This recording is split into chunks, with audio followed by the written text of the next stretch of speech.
आकर्षण एक रहस्य नहीं है। यह एक मानसिकता है जो भीतर से जन्म लेती है और बाहर तक फैलती है। जब कोई व्यक्ति कमरे में प्रवेश करता है और सबकी नजरें उस पर ठहर जाती हैं, तो यह जादू नहीं होता। यह उसके भीतर की ऊर्जा का परिणाम होता है। यही ऊर्जा, यही आत्मविश्वास, यही भीतर की शांति आकर्षण की असली नींव है। इस किताब में हम समझेंगे कि यह मानसिकता कैसे बनती है, यह कहाँ से आती है और कोई भी व्यक्ति इसे अपने भीतर कैसे विकसित कर सकता है। हम देखेंगे कि असली आकर्षण चेहरे या शरीर से नहीं, बल्कि सोच से शुरू होता है। चलिए इस यात्रा की शुरुआत करते हैं, जहां पहला कदम है खुद को समझना। पहला अध्याय, आकर्षण की जड़ें कहाँ हैं। जब हम आकर्षण की बात करते हैं तो सबसे पहले यह समझना जरूरी है कि यह बाहरी सुंदरता से कहीं ज्यादा गहरी चीज है। बहुत सारे लोग सोचते हैं कि आकर्षण का मतलब है अच्छे कपड़े पहनना या जिम में घंटों बिताना या किसी खास तरीके से बात करना। यह सब सतह पर दिखने वाली चीजें हैं, लेकिन असली आकर्षण की जड़ें इनसे कहीं गहरी होती हैं। यह जड़ें होती हैं आत्म स्वीकृति में, आत्मविश्वास में और जीवन के प्रति एक सकारात्मक दृष्टिकोण में। जब कोई व्यक्ति खुद को स्वीकार करता है, अपनी कमियों के साथ, अपनी खूबियों के साथ, तो उसके भीतर एक स्थिरता आती है। यह स्थिरता ही वह चुंबकीय शक्ति बनती है जो दूसरों को अपनी ओर खींचती है। सोचिए उस इंसान के बारे में जो बिना किसी दिखावे के, बिना किसी कोशिश के सबका ध्यान अपनी ओर खींच लेता है। ऐसा व्यक्ति आमतौर पर खुद के साथ सहज होता है। वह दूसरों को प्रभावित करने की कोशिश नहीं करता, बल्कि वह खुद होने में सहज रहता है। यही सहजता आकर्षण का सबसे बड़ा रहस्य है। दूसरी तरफ जो लोग हर समय यह सोचते रहते हैं कि दूसरे उनके बारे में क्या सोच रहे हैं, वे अक्सर एक अजीब सी बेचैनी का प्रदर्शन करते हैं। यह बेचैनी, यह असुरक्षा दूसरों को दूर भगाती है। इंसान स्वाभाविक रूप से उन लोगों की ओर आकर्षित होता है जो शांत हैं, जो स्थिर हैं, जो अपने आप में पूर्ण महसूस करते हैं। यह पूर्णता बाहरी उपलब्धियों से नहीं आती, यह भीतर से आती है। अब सवाल यह उठता है कि यह भीतर की पूर्णता कैसे बनाई जाए। इसका जवाब है खुद को जानना। जब आप अपने मूल्यों को जानते हैं, अपनी सीमाओं को जानते हैं, अपनी ताकतों को जानते हैं, तब आप एक स्पष्ट पहचान के साथ जीते हैं। यह स्पष्टता ही आपको आकर्षक बनाती है, क्योंकि लोग उन व्यक्तियों की ओर खींचते हैं जिनकी एक स्पष्ट दिशा होती है, जो जानते हैं वे कौन हैं और क्या चाहते हैं। इसके विपरीत जो लोग हमेशा दूसरों की राय के अनुसार खुद को बदलते रहते हैं, वे धीरे धीरे अपनी पहचान खो देते हैं और साथ ही अपना आकर्षण भी खो देते हैं। तो पहला कदम है खुद से ईमानदार होना, खुद को बिना किसी शर्त के स्वीकार करना और अपनी असली पहचान के साथ जीना। यही वह नींव है जिस पर आकर्षण की पूरी इमारत बनती है। दूसरा अध्याय, आत्मविश्वास की वास्तविक परिभाषा। आत्मविश्वास शब्द को लेकर बहुत भ्रम है। ज्यादातर लोग सोचते हैं कि आत्मविश्वास का मतलब है ऊंची आवाज में बोलना, या हर बात में अपनी राय थोपना, या हमेशा सही होने का दिखावा करना। लेकिन यह असली आत्मविश्वास नहीं है। यह तो बस एक मुखौटा है जिसके पीछे अक्सर गहरी असुरक्षा छिपी होती है। असली आत्मविश्वास शांत होता है। यह चिल्लाता नहीं, यह बस होता है। यह उस व्यक्ति में दिखता है जो अपनी गलती मानने से नहीं डरता, जो यह कहने से नहीं घबराता कि उसे कुछ नहीं पता, जो अपनी कमजोरियों के बारे में खुलकर बात कर सकता है। यह विरोधाभास लग सकता है, लेकिन सच यह है कि जो व्यक्ति अपनी कमजोरियों को स्वीकार करने में सहज है, वह दरअसल सबसे ज्यादा आत्मविश्वासी होता है, क्योंकि उसे यह जरूरत नहीं पड़ती कि वह हमेशा परफेक्ट दिखे। आत्मविश्वास का निर्माण कैसे होता है, यह समझना भी जरूरी है। यह रातों रात नहीं बनता, यह छोटे छोटे अनुभवों से बनता है। हर बार जब आप किसी डर का सामना करते हैं और उससे पार निकलते हैं, आपके भीतर एक नया विश्वास जन्म लेता है। हर बार जब आप अपने दिए गए वचन को पूरा करते हैं, चाहे वह खुद से किया गया वचन हो या किसी और से, आपका आत्मविश्वास बढ़ता है। इसलिए आत्मविश्वास बढ़ाने का सबसे व्यावहारिक तरीका है छोटे छोटे लक्ष्य तय करना और उन्हें पूरा करना। यह लक्ष्य कुछ भी हो सकते हैं, जैसे रोज सुबह जल्दी उठना या किसी नए व्यक्ति से बातचीत शुरू करना या किसी कठिन काम को टालने के बजाय उसे पूरा करना। हर छोटी सफलता आपके भीतर के विश्वास को मजबूत करती है। इसके अलावा शरीर की भाषा भी आत्मविश्वास को दर्शाने में बड़ी भूमिका निभाती है। सीधी रीढ़ के साथ चलना, आंखों में आंखें डालकर बात करना, बिना घबराए शांत स्वर में बोलना, यह सब आत्मविश्वास के बाहरी संकेत हैं। लेकिन याद रहे, यह संकेत तभी असरदार होते हैं जब इनके पीछे वास्तविक आत्मस्वीकृति हो। केवल नकल करने से लंबे समय तक यह बनावटीपन टिक नहीं पाता।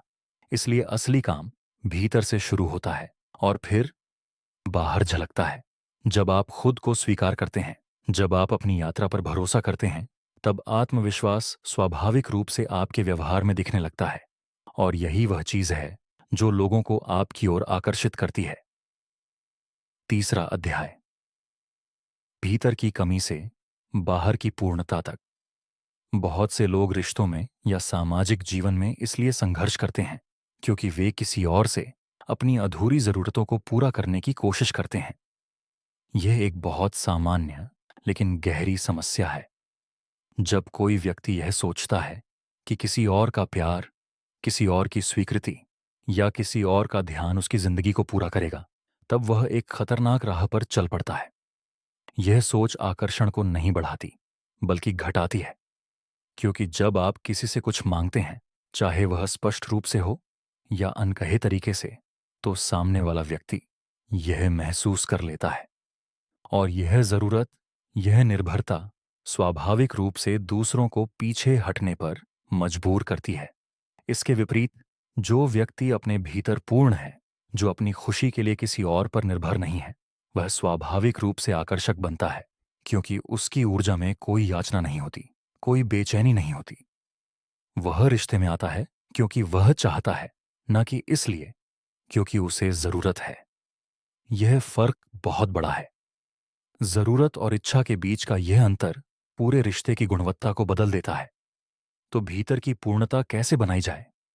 इसका पहला कदम है अपनी जिंदगी में ऐसी चीजें खोजना जो आपको खुशी देती हैं, जो आपको पूर्णता का अनुभव कराती हैं, चाहे वह कोई शौक हो, कोई काम हो या कोई रचनात्मक गतिविधि हो। जब आपकी जिंदगी में पहले से ही अर्थ और संतोष है, तो आप किसी और रिश्ते में सिर्फ इसलिए नहीं जाते क्योंकि आपको खालीपन भरना है, बल्कि आप जाते हैं क्योंकि आप अपनी पहले से भरी हुई जिंदगी को किसी और के साथ साझा करना चाहते हैं। यह साझा करने की भावना मांगने की भावना से बिल्कुल अलग है, और यही वह ऊर्जा है जो दूसरों को आपकी ओर खींचती है। इसके अलावा अपने सामाजिक दायरे का विस्तार करना भी जरूरी है। जब आपकी जिंदगी में सिर्फ एक व्यक्ति केंद्र में होता है, तो उस एक व्यक्ति पर अत्यधिक निर्भरता बन जाती है। लेकिन जब आपके पास दोस्तों का एक अच्छा समूह है, परिवार का सहयोग है और अपने काम में संतुष्टि है, तो आप किसी एक व्यक्ति के व्यवहार से कम प्रभावित होते हैं। यह संतुलन ही आपको स्थिर बनाता है और स्थिरता ही आकर्षण की कुंजी है। चौथा अध्याय, शारीरिक भाषा और ऊर्जा का खेल। शब्दों से पहले हमारा शरीर बोलता है। इंसान के मस्तिष्क का एक बड़ा हिस्सा शारीरिक भाषा को पढ़ने में लगा होता है, और यह काम अक्सर अनजाने में, बिना सोचे समझे होता है। जब आप किसी कमरे में प्रवेश करते हैं, उससे पहले ही लोग आपके चलने के तरीके से, आपके खड़े होने के ढंग से, आपकी सांस की गति से बहुत कुछ समझ लेते हैं। इसलिए शारीरिक भाषा को समझना और उसे सुधारना आकर्षण की मानसिकता का एक अहम हिस्सा है। सबसे पहली बात है अपनी मुद्रा। सीधी रीढ़, खुले कंधे और स्थिर चाल, यह सब आत्मविश्वास और स्थिरता का संदेश देते हैं। इसके विपरीत झुके हुए कंधे, नीची नजरें और घबराई हुई हरकतें असुरक्षा का संदेश देती हैं। यह ध्यान देने वाली बात है कि शारीरिक मुद्रा सिर्फ दूसरों को संदेश नहीं देती, बल्कि यह आपके अपने मनोविज्ञान को भी प्रभावित करती है। जब आप सीधे खड़े होते हैं, तो आपका मस्तिष्क भी अधिक आत्मविश्वास से भर जाता है। यह एक चक्र की तरह काम करता है। शरीर मन को प्रभावित करता है और मन शरीर को। इसलिए अगर आप कम आत्मविश्वासी महसूस कर रहे हैं, तो सबसे पहला काम है अपनी मुद्रा बदलना। दूसरी महत्वपूर्ण बात है आंखों का संपर्क। आंखें वह माध्यम हैं जिनसे सबसे गहरा जुड़ाव बनता है।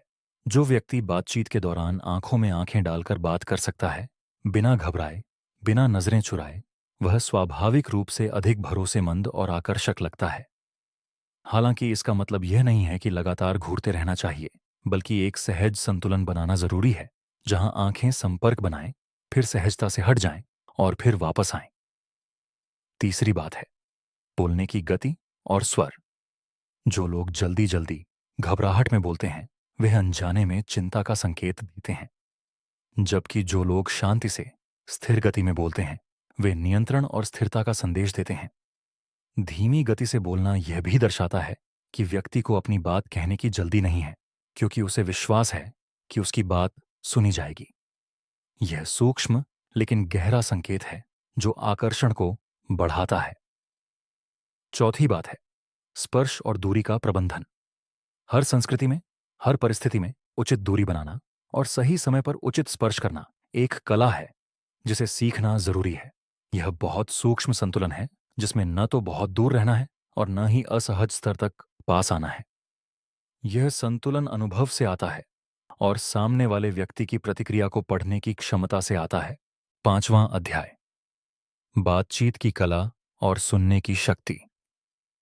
आकर्षक व्यक्तित्व की एक बड़ी पहचान है बातचीत करने की क्षमता। लेकिन यहां एक सामान्य गलतफहमी है। ज्यादातर लोग सोचते हैं कि अच्छी बातचीत का मतलब है बहुत अच्छा बोलना, बहुत सारी कहानियां सुनाना, या हमेशा बातचीत को अपने नियंत्रण में रखना। लेकिन सच ये है कि सबसे आकर्षक बातचीत करने वाले लोग अक्सर सबसे अच्छे श्रोता होते हैं। जब आप किसी की बात ध्यान से सुनते हैं, सच में सुनते हैं, ना कि सिर्फ अपने बोलने की बारी का इंतजार करते हैं, तो सामने वाला व्यक्ति यह महसूस करता है कि वह महत्वपूर्ण है, उसकी बात सुनी जा रही है, उसे समझा जा रहा है। यह अनुभव बहुत दुर्लभ है, क्योंकि आज की दुनिया में जहां हर कोई अपनी बात कहने में व्यस्त है, सच में सुनने वाला व्यक्ति मिलना मुश्किल होता है। तो सुनने की कला कैसे विकसित करें? पहला कदम है बातचीत के दौरान अपने मन को शांत रखना और यह सोचने से बचना कि अगली बार आप क्या बोलेंगे। इसके बजाय पूरी तरह से उस पल में रहें जो सामने वाला कह रहा है, उसमें डूब जाएं। दूसरा कदम है सवाल पूछना। अच्छे सवाल बातचीत को गहराई देते हैं और सामने वाले व्यक्ति को यह महसूस कराते हैं कि आप उसमें वास्तविक रुचि रखते हैं। ये सवाल सतही नहीं होने चाहिए, बल्कि ऐसे होने चाहिए जो व्यक्ति को खुद के बारे में, अपने अनुभवों के बारे में, अपनी राय के बारे में खुलकर बात करने का मौका दें। तीसरा कदम है प्रतिक्रिया देना। सिर्फ सुनना काफी नहीं है, बल्कि उस पर सही प्रतिक्रिया देना भी जरूरी है। चाहे वह एक छोटी सी मुस्कान हो, सिर हिलाना हो, या एक संक्षिप्त टिप्पणी हो जो दर्शाए कि आप जुड़े हुए हैं। अब बात करते हैं हास्य की। हास्य की भावना आकर्षण का एक बहुत बड़ा हिस्सा है, लेकिन यहां भी संतुलन जरूरी है। बहुत ज्यादा मजाक करना या हमेशा गंभीरता से बचना कभी कभी कमजोरी का संकेत भी दे सकता है, जैसे व्यक्ति गहरी बातों का सामना नहीं करना चाहता। दूसरी तरफ हल्का फुल्का हास्य सही समय पर किया गया बातचीत को सहज बनाता है, तनाव को कम करता है और दोनों पक्षों को सहज महसूस कराता है। सबसे अच्छा हास्य वह होता है जो खुद पर हंसने की क्षमता दिखाता है, जो दिखाता है कि व्यक्ति खुद को बहुत गंभीरता से नहीं लेता। यह विनम्रता और आत्मविश्वास का अद्भुत मिश्रण है। अंत में बातचीत में वास्तविकता बहुत जरूरी है। नकली प्रशंसा, बनावटी रुचि और दिखावटी व्यवहार लंबे समय में हमेशा उजागर हो जाते हैं। सच्ची रुचि, सच्ची प्रशंसा और वास्तविक उत्सुकता, यही वह चीजें हैं जो स्थायी जुड़ाव बनाती हैं। छठा अध्याय असुरक्षा की जड़ों को समझना। हर इंसान के भीतर कहीं ना कहीं असुरक्षा की कुछ परतें होती हैं। यह पूरी तरह सामान्य है। समस्या तब होती है जब यह असुरक्षा हमारे व्यवहार पर हावी हो जाती है और हमें अपने असली स्वभाव से दूर कर देती है। असुरक्षा की जड़ें अक्सर बचपन के अनुभवों में, अतीत की असफलताओं में या समाज द्वारा थोपी गई तुलनाओं में होती हैं। बचपन से ही हमें यह सिखाया जाता है कि सफलता का मतलब है दूसरों से बेहतर होना, सुंदरता का मतलब है एक खास मानक पर फिट होना, और स्वीकृति का मतलब है समाज की अपेक्षाओं को पूरा करना। यह सब मानसिकता हमारे भीतर एक निरंतर तुलना का चक्र बना देती है, जो असुरक्षा को जन्म देती है। इस असुरक्षा से निकलने का पहला कदम है इसे स्वीकार करना। बहुत सारे लोग अपनी असुरक्षा को छिपाने में अपनी ऊर्जा खर्च करते हैं, जो उल्टा असर डालता है। जब आप अपनी असुरक्षा को स्वीकार करते हैं, बिना खुद को कोसे, बिना खुद को दोष दिए, तब आप उससे एक स्वस्थ दूरी बना पाते हैं। दूसरा कदम है इसकी उत्पत्ति को समझना। अगर आप यह समझते हैं कि आपकी असुरक्षा कहाँ से आई है, किस अनुभव से, किस रिश्ते से, किस घटना से, तो आप उसे तर्कसंगत रूप से देख पाते हैं। अक्सर हम पाते हैं कि हमारी असुरक्षा किसी बहुत पुरानी और अब अप्रासंगिक घटना से जुड़ी है, जो अब वर्तमान में कोई मतलब नहीं रखती। तीसरा कदम है धीरे धीरे उस डर का सामना करना जो असुरक्षा को पोषण देता है। उदाहरण के लिए, यदि किसी व्यक्ति को यह डर है कि वह सामाजिक स्थितियों में अस्वीकार किया जाएगा, तो धीरे धीरे छोटी सामाजिक स्थितियों में खुद को रखना और यह अनुभव करना कि अस्वीकृति इतनी डरावनी नहीं है जितनी सोची गई थी, इस डर को कम करता है। यह प्रक्रिया धीमी है, लेकिन यही प्रक्रिया स्थायी बदलाव लाती है। यह भी समझना जरूरी है कि असुरक्षा कभी पूरी तरह खत्म नहीं होती, बल्कि इसका प्रबंधन सीखा जाता है।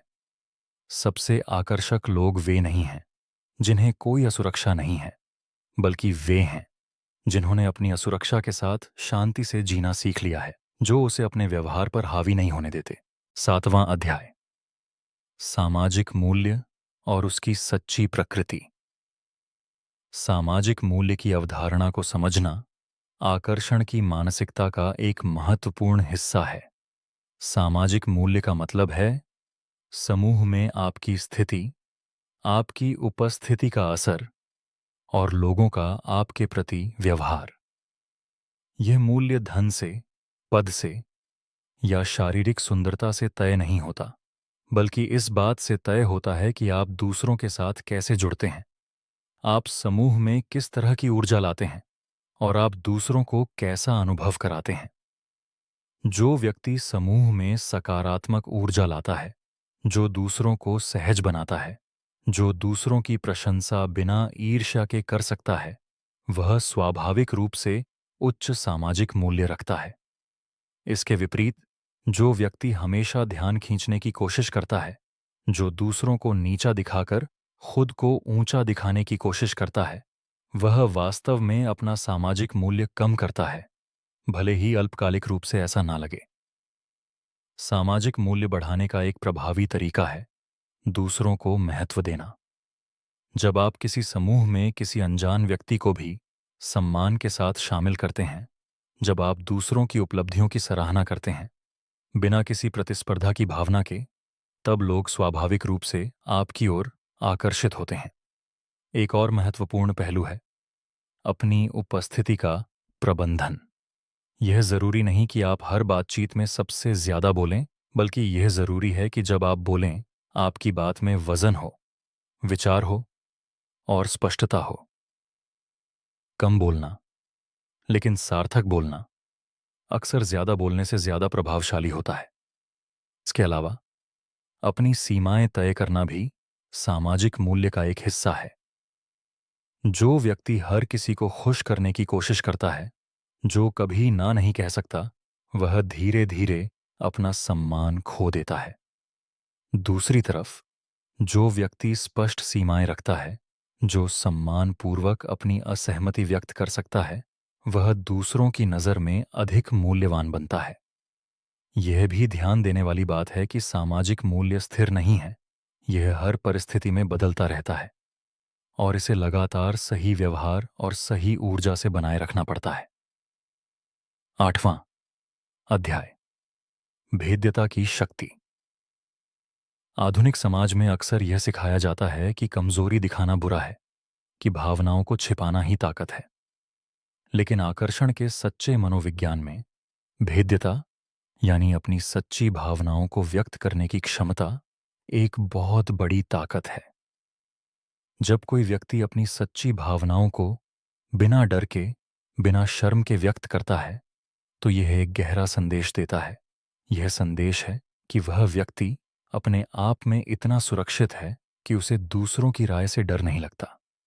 यह भेद्यता कमजोरी नहीं है, बल्कि यह सबसे गहरी ताकत है। उदाहरण के लिए, जब कोई व्यक्ति खुलकर कहता है कि उसे किसी बात से दुख हुआ या वह किसी चीज से डरता है, तो यह स्पष्टता दूसरों के साथ गहरा जुड़ाव बनाती है। लोग उन लोगों से जुड़ना चाहते हैं जो वास्तविक हैं, जो अपने मुखौटे के पीछे नहीं छिपते। हालांकि यहां एक महत्वपूर्ण अंतर समझना जरूरी है, भेद्यता और शिकायत के बीच का अंतर। भेद्यता का मतलब है अपनी सच्ची भावना को व्यक्त करना, बिना उस पर अत्यधिक ध्यान मांगे, बिना उसे बार बार दोहराए। शिकायत का मतलब है बार बार अपनी समस्याओं को दोहराना, ध्यान और सहानुभूति की मांग करना, जो लंबे समय में थका देने वाला और अनाकर्षक बन जाता है। सच्ची भेद्यता संतुलित होती है। यह एक बार स्पष्ट रूप से व्यक्त होती है और फिर आगे बढ़ जाती है। यह भी ध्यान देने वाली बात है कि भेद्यता दिखाने का सही समय और सही मात्रा बहुत महत्वपूर्ण है। एक नए रिश्ते की शुरुआत में बहुत ज्यादा भेद्यता दिखाना सामने वाले व्यक्ति को असहज कर सकता है। यह एक धीरे धीरे विकसित होने वाली प्रक्रिया है। जैसे जैसे विश्वास बढ़ता है, भेद्यता का स्तर भी बढ़ता है। यह संतुलन ही एक स्वस्थ और गहरे रिश्ते की नींव बनाता है। भेद्यता का एक और महत्वपूर्ण पहलू है अपनी गलतियों को स्वीकार करने की क्षमता। जो व्यक्ति अपनी गलती मानने में सक्षम है, जो माफी मांग सकता है बिना अपने आत्मसम्मान को खोए, वह वास्तव में बहुत मजबूत व्यक्तित्व का परिचय देता है। यह विरोधाभास है, लेकिन सच है कि सबसे मजबूत लोग वे हैं जो अपनी कमजोरी दिखाने से नहीं डरते।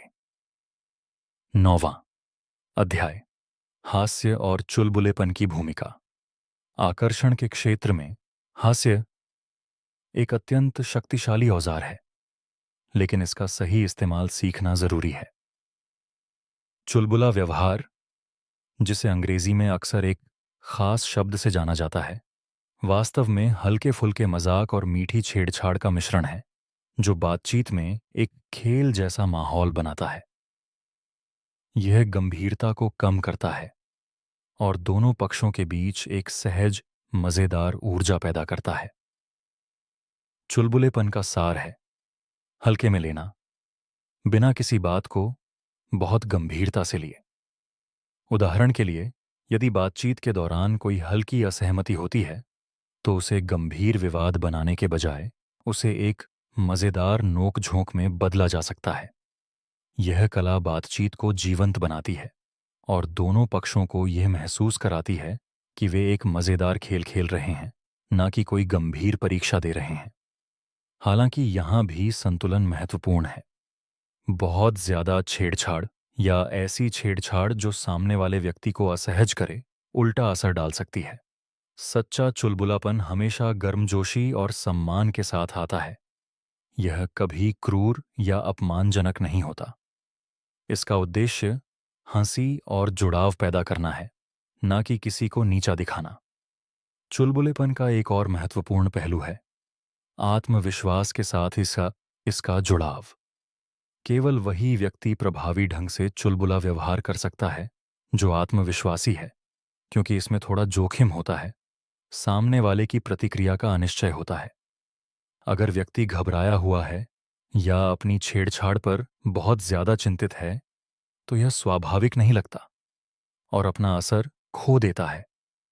इसीलिए चुलबुलेपन का अभ्यास आत्मविश्वास के विकास के साथ साथ चलता है। एक और महत्वपूर्ण बात है खुद पर हंसने की क्षमता। जो व्यक्ति अपनी खुद की गलतियों या विचित्रताओं पर हल्के में हंस सकता है, वह दिखाता है कि वह खुद को बहुत गंभीरता से नहीं लेता, और यह गुण अत्यंत आकर्षक माना जाता है, क्योंकि यह आत्मसुरक्षा और विनम्रता का सुंदर संयोजन दर्शाता है। 10वां अध्याय, निरंतरता और दीर्घकालिक आकर्षण। अक्सर लोग आकर्षण को एक पल की घटना मानते हैं, जैसे पहली मुलाकात में किसी पर प्रभाव डालना। लेकिन सच्चा स्थायी आकर्षण एक दीर्घकालिक प्रक्रिया है जो समय के साथ बनती और मजबूत होती है। यह निरंतरता पर निर्भर करता है, यानी अपने व्यवहार, अपने मूल्यों और अपने व्यक्तित्व में स्थिरता बनाए रखना। जो व्यक्ति आज अलग व्यवहार करता है और कल पूरी तरह अलग, वह भरोसा नहीं बना सकता, और भरोसे के बिना गहरा आकर्षण संभव नहीं है। निरंतरता का मतलब है अपने वादों को पूरा करना, अपने शब्दों और कार्यों में सामंजस्य बनाए रखना, और समय के साथ अपने मूल मूल्यों के प्रति सच्चे रहना। यह भी समझना जरूरी है कि दीर्घकालिक आकर्षण केवल शुरुआती चमक पर निर्भर नहीं करता, बल्कि यह व्यक्तिगत विकास, आत्मसुधार और निरंतर सीखने की प्रक्रिया से बना रहता है। जो व्यक्ति समय के साथ बढ़ता है, सीखता है, नए अनुभव प्राप्त करता है, वह हमेशा रुचिकर बना रहता है। इसके विपरीत जो व्यक्ति समय के साथ ठहर जाता है, अपने आराम क्षेत्र में फंस जाता है, वह धीरे धीरे अपना आकर्षण खो सकता है, क्योंकि रिश्ते और जुड़ाव गतिशील ऊर्जा पर पनपते हैं, स्थिरता पर नहीं। यहां एक महत्वपूर्ण विरोधाभास है। स्थिरता और गतिशीलता दोनों जरूरी हैं, लेकिन ये दोनों अलग अलग क्षेत्रों में लागू होते हैं। चरित्र और मूल्यों में स्थिरता जरूरी है, लेकिन व्यक्तिगत विकास और अनुभवों में निरंतर गतिशीलता जरूरी है। यह संतुलन ही दीर्घकालिक आकर्षण की कुंजी है। एक और महत्वपूर्ण पहलू है अपनी स्वतंत्र पहचान बनाए रखना, किसी भी रिश्ते में आने के बाद भी। जो लोग रिश्ते में आने के बाद अपनी पूरी पहचान खो देते हैं, अपने दोस्तों से दूर हो जाते हैं, अपने शौक छोड़ देते हैं, वे धीरे धीरे अपनी चमक खो देते हैं।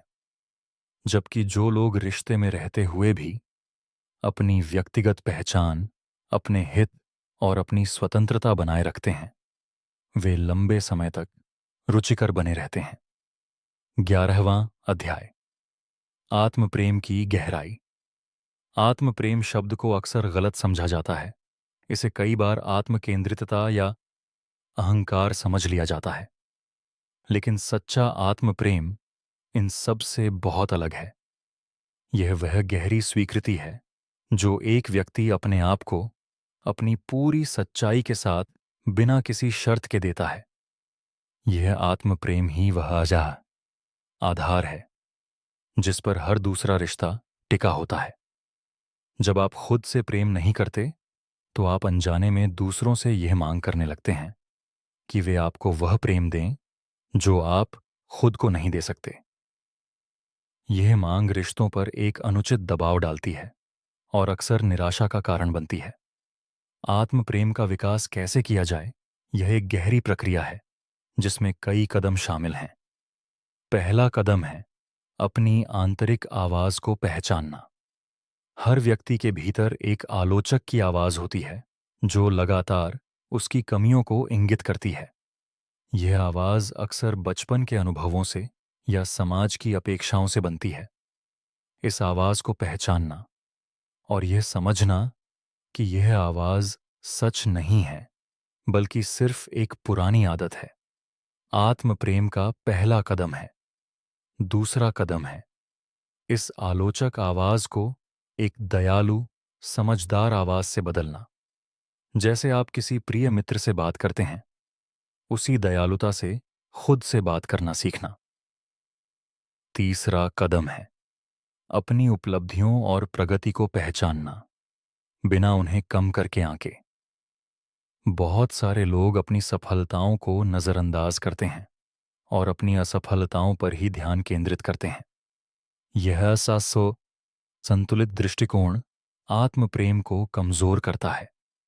चौथा कदम है अपनी शारीरिक देखभाल करना, ना सिर्फ सुंदरता के लिए बल्कि खुद के सम्मान के लिए। जब आप अपने शरीर का सम्मान करते हैं, उसे पोषण देते हैं, उसे आराम देते हैं, यह आत्म प्रेम का एक प्रत्यक्ष प्रदर्शन है। पांचवां कदम है उन रिश्तों और परिस्थितियों से दूरी बनाना जो आपको लगातार छोटा महसूस कराते हैं, और उन रिश्तों को बढ़ावा देना जो आपको सहज और सम्मानित महसूस कराते हैं।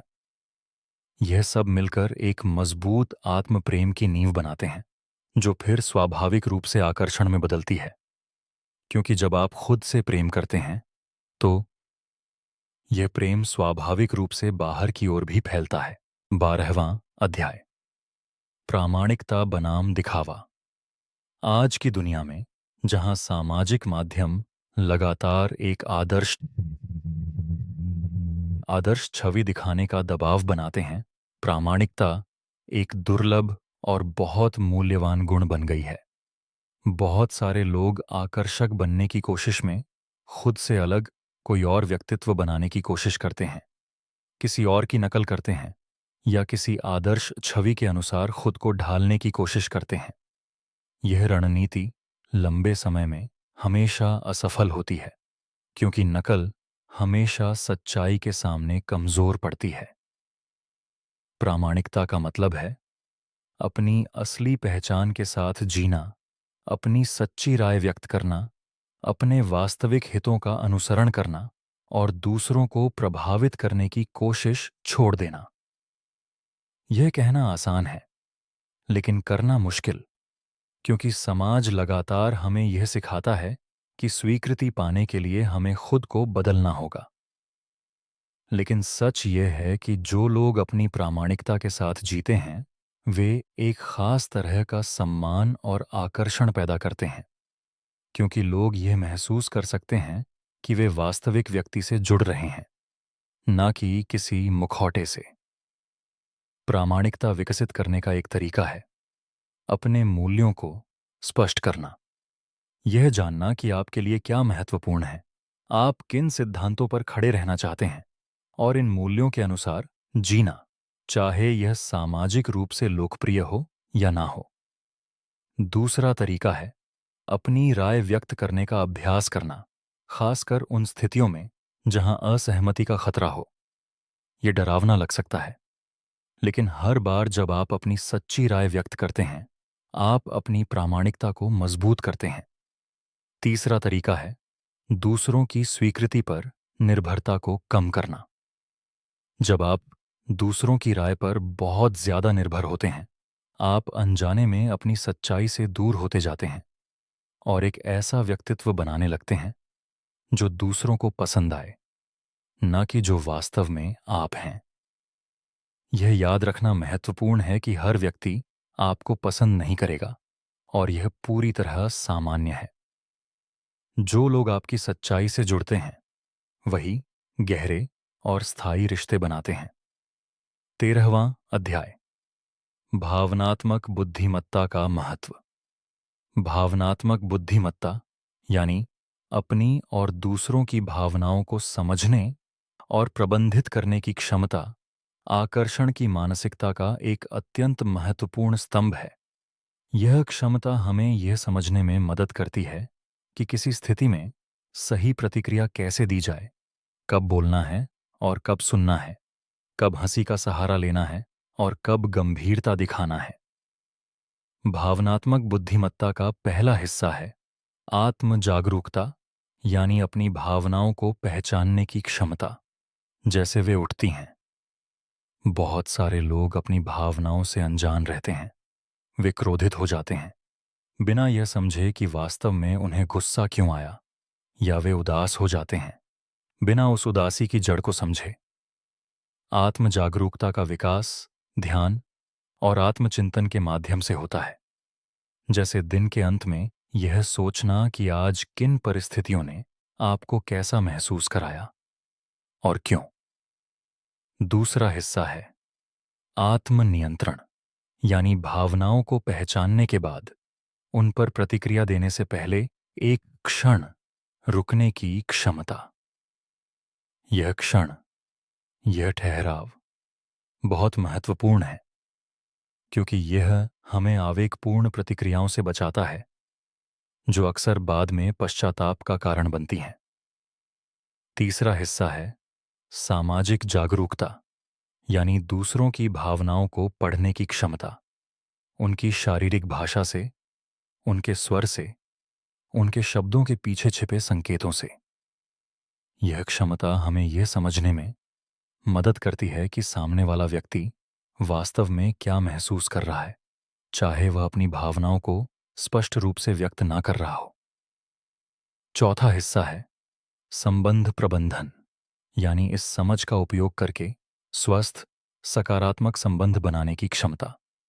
यह सभी हिस्से मिलकर एक व्यक्ति को सामाजिक परिस्थितियों में अधिक कुशल बनाते हैं, और यह कुशलता ही आकर्षण को बढ़ाती है, क्योंकि लोग उन व्यक्तियों के साथ सहज महसूस करते हैं जो उनकी भावनाओं को समझते हैं, जो सही समय पर सही प्रतिक्रिया देते हैं। 14वां अध्याय दुर्लभता और मूल्य की मानसिकता। मनोविज्ञान में एक सिद्धांत है जो कहता है कि इंसान स्वाभाविक रूप से उन चीज़ों को अधिक मूल्यवान मानता है जो दुर्लभ हैं, जो आसानी से उपलब्ध नहीं हैं। यह सिद्धांत आकर्षण पर भी लागू होता है।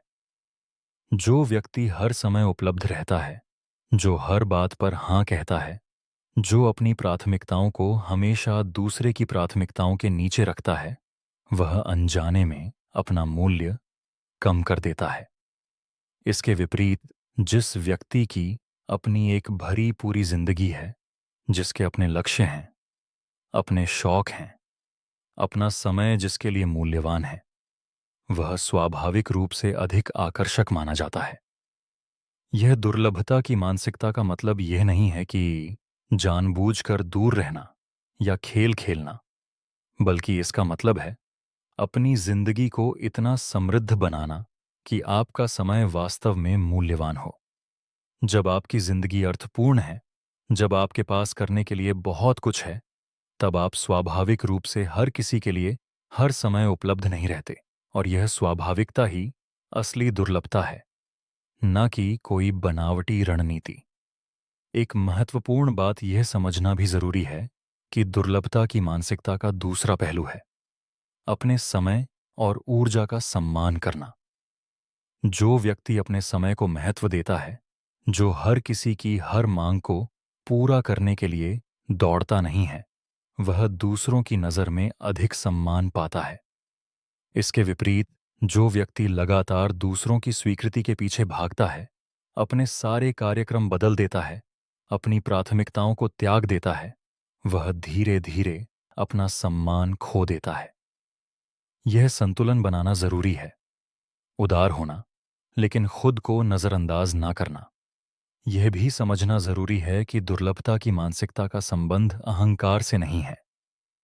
यह घमंड दिखाने की बात नहीं है, बल्कि यह आत्मसम्मान और संतुलित आत्ममूल्य की बात है। जब आप खुद को महत्व देते हैं, तब आप स्वाभाविक रूप से दूसरों को भी यह सिखाते हैं कि आपके साथ कैसा व्यवहार करना चाहिए। 15वां अध्याय संघर्ष और असहमति का सुंदर प्रबंधन। रिश्तों में संघर्ष और असहमति अनिवार्य हैं, और इन्हें कैसे संभाला जाता है, यह आकर्षण और रिश्ते की गुणवत्ता दोनों पर गहरा असर डालता है। बहुत सारे लोग संघर्ष से डरते हैं और इसलिए अपनी असहमति को दबा देते हैं, जो समय के साथ नाराजगी और दूरी पैदा करता है। दूसरी तरफ कुछ लोग संघर्ष को बहुत आक्रामक तरीके से संभालते हैं, जो रिश्ते को नुकसान पहुंचाता है। सबसे आकर्षक और स्वस्थ तरीका है संघर्ष को परिपक्वता और सम्मान के साथ संभालना। इसका पहला सिद्धांत है मुद्दे पर ध्यान देना, व्यक्ति पर नहीं। जब असहमति होती है, तो यह जरूरी है कि बातचीत समस्या के बारे में हो, ना कि व्यक्ति की कमियों पर हमला करने के बारे में। दूसरा सिद्धांत है शांत रहकर बात करना, चाहे भावनाएं कितनी भी तीव्र हों। जब आवाज ऊंची होती है, जब शब्द तीखे होते हैं, तो संवाद टूट जाता है और दोनों पक्ष सिर्फ अपनी रक्षा करने में लग जाते हैं, सुनने में नहीं। तीसरा सिद्धांत है अपनी भावनाओं को स्पष्ट रूप से व्यक्त करना, लेकिन आरोप लगाने के बजाय अपने अनुभव के रूप में। उदाहरण के लिए, यह कहना कि मुझे यह महसूस हुआ, यह कहने से अलग है कि तुमने मुझे ऐसा महसूस कराया। यह सूक्ष्म अंतर बहुत बड़ा फर्क डालता है, क्योंकि पहला तरीका रक्षात्मक प्रतिक्रिया को कम करता है। चौथा सिद्धांत है सुनने को प्राथमिकता देना। संघर्ष के दौरान अधिकतर लोग सिर्फ अपनी बात कहने पर ध्यान देते हैं, बिना सामने वाले की बात को वास्तव में समझे। जो व्यक्ति संघर्ष के बीच भी सामने वाले की बात को समझने की कोशिश करता है, वह अहहा अधिक परिपक्व और आकर्षक दिखता है। पांचवां सिद्धांत है समाधान की ओर ध्यान देना, न कि सिर्फ शिकायत पर। हर असहमति का उद्देश्य एक बेहतर समझ या समाधान तक पहुंचना होना चाहिए, न कि सिर्फ अपनी बात को सही साबित करना। जो व्यक्ति इस परिपक्वता के साथ संघर्ष को संभाल सकता है, वह दिखाता है कि वह भावनात्मक रूप से स्थिर है, और यह स्थिरता रिश्तों में गहरा विश्वास और आकर्षण पैदा करती है।